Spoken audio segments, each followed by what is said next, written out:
What is going on, everybody? It's another collaboration here. We got the Stochastic and DFS By The Numbers crossover. So as you guys are watching this video, do Brady and myself a big favor. Like the video. Subscribe to both our channels, the Stochastic channel and the DFS By The Numbers channel. Brady covers really everything over on his channel. The DraftKings side of things, prize picks. He's doing betting breakdowns and just an abundance of content every day. So go check out Brady. And then for me over at Stochastic, I'm going to be doing a full slate breakdown on Friday using our Sims tool where I simulate out the slate and I try to identify which fights and which fighters that I am looking to roster. But we're going to be doing an overview of the slate with some of our core plays for this weekend. And where I want to start, Brady, is with the main event, which is what I'm really looking forward to. We've got Alexander Volkanovski taking on Ilya Topuria, and it's a fight that's seen a lot of line movement because Volk, who had opened up around a minus 200 favorite, it's now close to a pick'em, which as a result, this is priced right in the mid-range on DraftKings, 8,200 on the Volk side, 8,000 on the Topuria side. Which way are you leaning for DFS?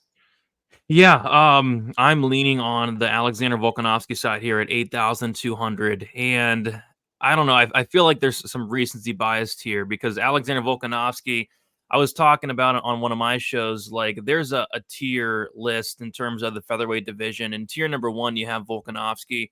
In tier number 2, there's like a massive drop off, and then it's Max Holloway, which he beat 3 times, the third time dominantly, where I thought he was about to finish the dude. And then in tier number 3, you have your Yairs, your Brian Ortegas, your Arnold Allens, Moser Evlevs, et cetera, et cetera.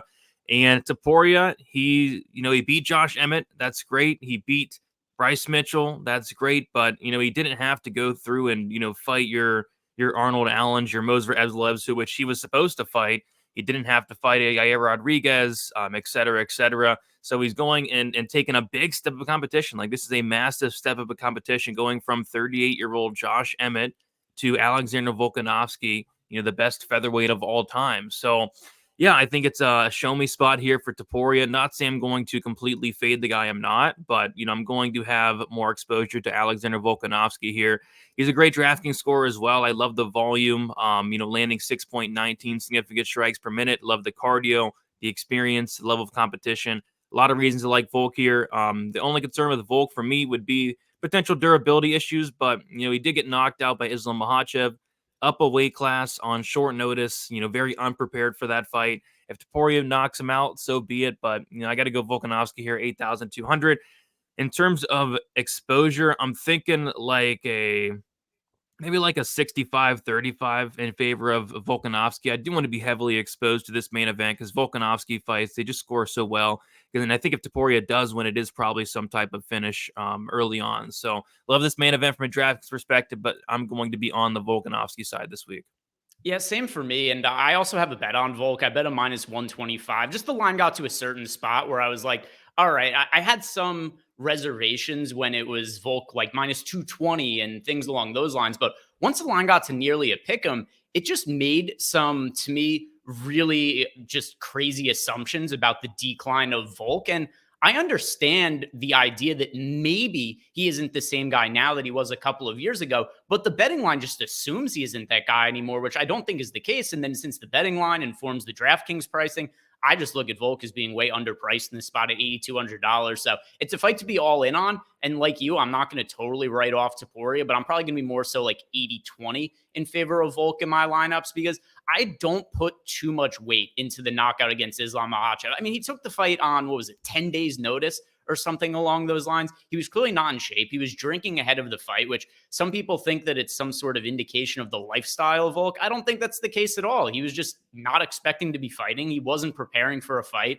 And then he took an ill-advised attempt to fight probably the best pound-for-pound fighter in the sport right now. So I'm not going to take any real weight into what happened in his last fight. And if we look at the overall sample size of Volk, he's arguably the greatest featherweight of all time. So just in no way should this be close to a pick'em fight for me. I'm really, really strongly leaning towards Volk for this weekend, and a great main event that I'm really looking forward to because Topuria also has made some strides. I'm interested to see what he ends up looking like. But let's talk about some of the pay-up options because this is an interesting card from a standpoint of there's only 12 fights, Brady. And in addition to that, I think a lot of the guys on the high end are a little bit sketchy. There's a chance for a handful of upsets on this card. So with that in mind, who are you most apt to be spending up for on DraftKings?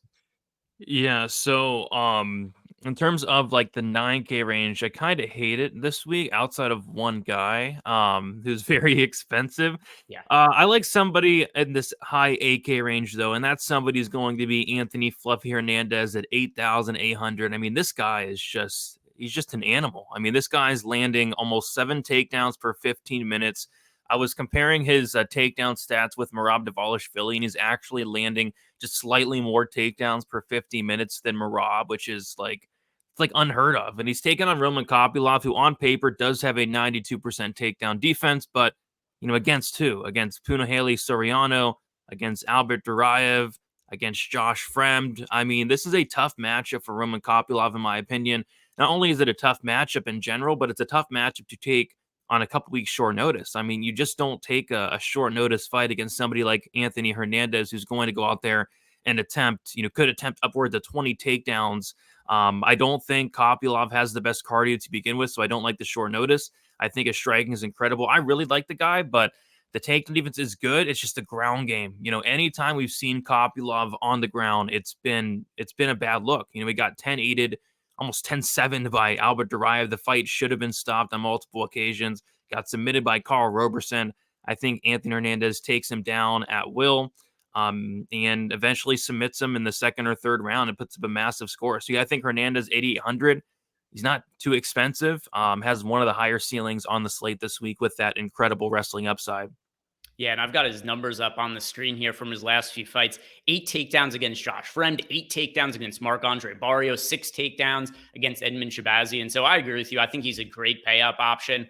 Where I am going to go, though, is towards Rinya Nakamura, who's the biggest favorite on the card, sitting around minus 1,000, depending which book you look at. He's going to be taking on Carlos Vera, who is taking this fight on short notice and is really just being brought in by the UFC to lose this fight. He's 36 years old. He's got no future in the organization. He was just the warm body who was willing to say yes. And I don't typically love spending all the way up to $9,600, Brady, which is my one little bit of reservation about this. But here's the game theory aspect to this. There are so many fighters that are expensive that I think are live to end up being upset this week. And we're going to be talking more about some of the punt plays that we like. And honestly, I find a hard time to narrow it down to just one punt play I like. There's a whole bunch that I like getting exposure to, but one of them is not Carlos Vera. So the way I'm viewing this fight is Nakamura is a massive favorite. And as long as we could get 2, maybe 3 fighters that are priced in the 7K range that ended up winning, then I think Nakamura is pretty live to land the optimal lineup. And I do see a lot of fights that I'm not picking anybody in the $72, $7,300 range to win outright, but I think a lot of them are just way too wide of spreads on the money lines than what they should be. And Nakamura does profile somebody who's going to be a great DraftKings scorer. I know that in his last fight against Fernie Garcia, he only finished with 85 fantasy points, but we're looking at a guy who has a very high pedigree background in wrestling. He could wrestle. He could strike. He's got massive power in his hands. And his road to the UFC fight, he ended up landing, I think it was 2 knockdowns in like a minute before he got the finish, something along those lines. It was, 2 knockdowns in 33 seconds before he got the finish against Toshiyama Kazama in that spot. So just to me, Nakamura's a guy who's really well-rounded. He's fighting a guy who's a can that's being brought in here to lose and likely to be finished by Nakamura. So typically don't love the 9,600 price tags on guys, but I'm going to make an exception for this week because of how many underdogs I think are live to end up winning. And we'll talk about those underdogs in a second, but is there anything else you like in the mid-range outside of the Volk Topuria fight? You said it's a fight that you're going to be really heavily exposed to. The same for me. But is there anything else in the mid-range outside of that fight that really catches your eye?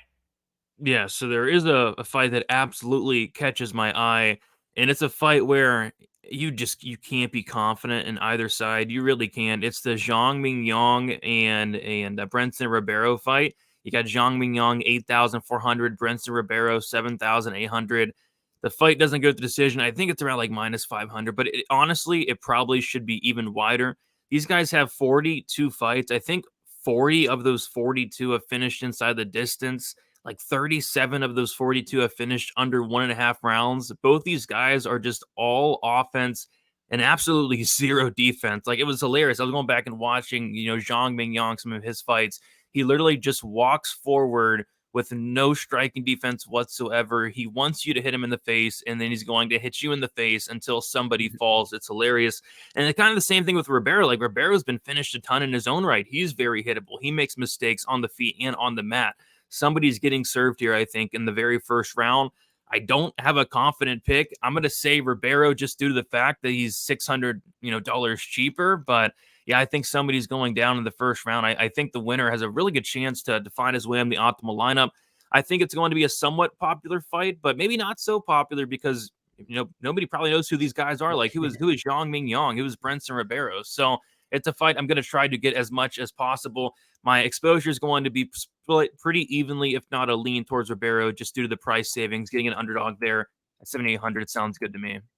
The striking stats for these guys, and I know the sample size isn't all that high, but it still does paint a picture about how aggressive these guys are on the feet. Ribeiro landing 8.46 significant strikes per minute. Ming Yang, 8.86. I think this fight is going to be a car crash. And it was one that I was going to talk about, but since you already talked about it, I'm going to bring up another one in the mid-range. And that is a striker versus grappler matchup between Amanda Lemos and Mackenzie Dern. Both of them have massive holes to their game. Lemos doesn't have the greatest cardio in the world. Actually, that's not only does she not have the greatest cardio, she doesn't have the second or third best cardio in the world. She's got somewhere near the back end in terms of cardio. She's somebody who typically gasses out sometimes as early as the end of the first round, or not the second round of her fights. And then Mackenzie Dern, she's an elite grappler, maybe the best grappler we've ever seen in women's MMA, but she has no ability to land takedowns. So Mackenzie Dern only lands 0.77 takedowns per 15 minutes. And then in addition to that, 14% takedown accuracy. So to her credit, she certainly attempts a lot of takedowns. She's just not very successful. But the way that I see this fight going is if Dern's not able to get takedowns, I think she gets knocked out because Lemos has insane power. She hits like a dude. And then as far as Mackenzie Dern goes, it's only going to take one takedown if she happens to get one to, I think, pretty likely submit Lemos on the ground. And then also, if this fight does get into the later second round or maybe the third round, then I think Lemos could be so tired that Dern could just have a easier path to landing takedown. So I don't know if you have a lean on the Lemos versus Dern matchup. I'm probably close to 50-50 on it. The one thing I feel strongly about, though, Brady, is whoever wins probably gets a finish and probably scores fairly well. Yeah, no strong lean, but yeah, it's definitely a fight to target. I love these striker versus grappler matchups, especially in the mid range there. Like you said, if Dern is not able to get the wrestling going, Lemos can knock her out. And if Dern does get the wrestling going or extends this fight, I think the sub's very live. I guess slight lean to Dern. She's a cheaper fighter. I like the grappling upside, but not a strong take there. Yeah, I could certainly see if Dern doesn't get takedowns, it ends up looking a lot like the Jessica Andrade fight where we saw Dern just get pieced up on the feet. She got knocked down like 4 times in a round plus in that fight. So if she gets takedowns, I think she scores big with a submission. If she doesn't, I think she probably gets finished. It kind of looks similar to me on paper to like the Vieira against Petrosian fight that we had last week. I think it could play out kind of similar to that. But let's talk about the punt plays now because there are a lot of cheap fighters that I think are live to win this week, Brady. Do you see it the same way? And is there any particular one that stands out above the others to you? Yeah, there's a couple. There's a couple that sticks out. The one that I do like and a guy that I think is going to be pretty low owned is going to be Val Woodburn at 6,900. Obon Elliott is like a minus 300 favorite, and I just don't understand why. Like, there's a ton of unknowns, mostly on the Woodburn side. Like, we know nothing about Val Woodburn. He's 0-1 in the UFC, but against Bo Nickel, and Bo Nickel knocked him out in like 30 seconds. And Bo Nickel would finish Obon Elliott in the first round as well. So, I was going back and watching some of these, Val Woodburn fights, and you can't really get much out of him. He's fighting some lower level competition.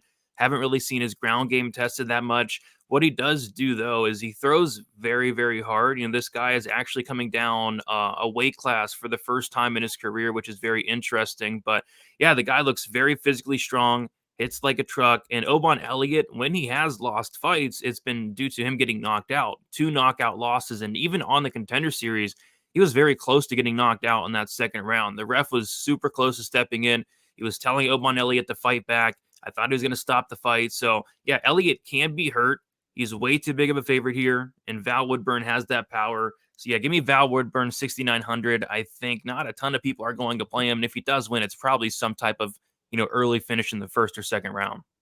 I feel the same way. I like Val Woodburn, not like picking him outright to win. Just the line is so wide in this fight, and I think it's an overreaction to Val Woodburn getting starched by Bo Nickel.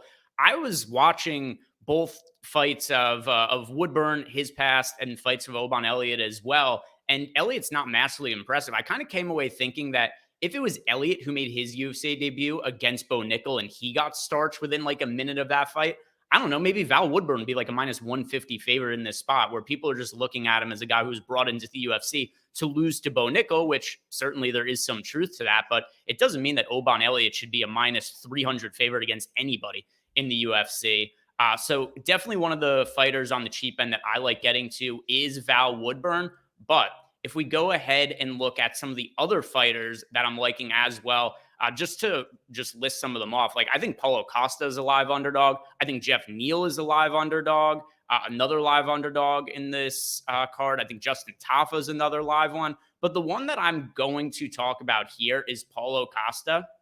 Rewatching the fight between Robert Whittaker and Dricus du Plessis, which I gave du Plessis almost no chance to win that fight. I don't know how you would broke that fight down at the time, Brady, but I came away really shocked by the performance of Dricus du Plessis, but also came away pretty concerned about the durability moving forward for Robert Whittaker. He's been in so many wars over the course of his career. He's absorbed so many strikes. He was in those wars with Yoel Romero, where also we saw him have to take long layoffs after some of those fights due to injuries. And I know that there's also been talk that perhaps Robert Whittaker wasn't healthy for the fight against du Plessis. He was supposedly dealing with some sort of ankle injury, but that's also just kind of been commonplace for Whittaker at this point in his career. There's so many injuries that have been mounting. And one thing that really did stand out to me is that he struggled with the physicality of Dricus du Plessis. Du Plessis was really able to bully him in that matchup where he was able to walk Whittaker down. He was able to throw big strikes. And then also when they got into the grappling exchanges, it was pretty clear that du Plessis was just the bigger and stronger fighter of the two.